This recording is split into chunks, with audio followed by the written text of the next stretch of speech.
بس يلا وصور. يلا فين صور؟ بصوا عايزين نعمل حوار. يلا بلا نعم بس هيك تعالى ما خد يا حبيبي والنبي صور. تعالى هنا بقى عشان عايزين حوار بلا غلطة. يلا ايه رأيكم اسم البرنامج ده؟ حوار بلا غلطة.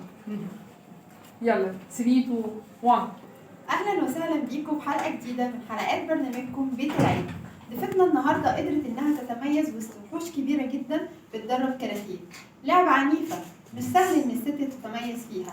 معانا ومعاكم النهارده كابتن نيفين، مدربه الكاراتيه ومؤسسه اكاديميه ابطال الغد. اهلا وسهلا بيكي. اهلا وسهلا بحضرتك.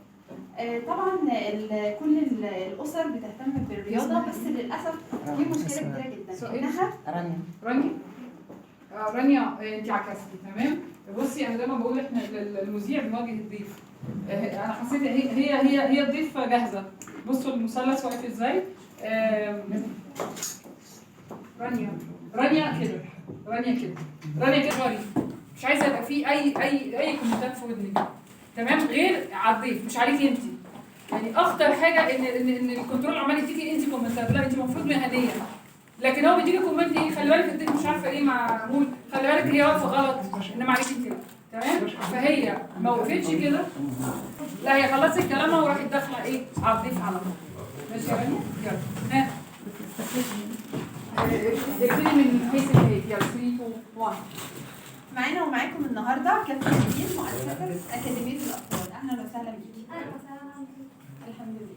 طب دلوقتي بالنسبه للاسر كلها بتهتم في الصيف بنشاط الرياضي، وللاسف بقى بعد كده بيبتدوا ان هم يوقفوه علشان خاطر الدراسه.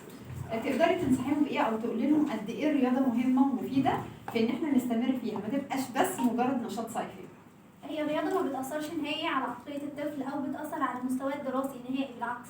الدراسة بتعمل على تحفيز الفصل الأيسر للدماغ، فبتخلي اللاعب أو الطالب بيذاكر بالفصين بالأيمن والأيسر، فدي حاجة بتشجعه أكتر على الدراسة، بتعلي مستوى الذكاء بتاعه غير ثقته بنفسه، فبتنمي قدرات كتيرة جدا. وما انصحش أبدا بإن أي ولي أمر يمنع لاعب من التمرين أثناء الدراسة.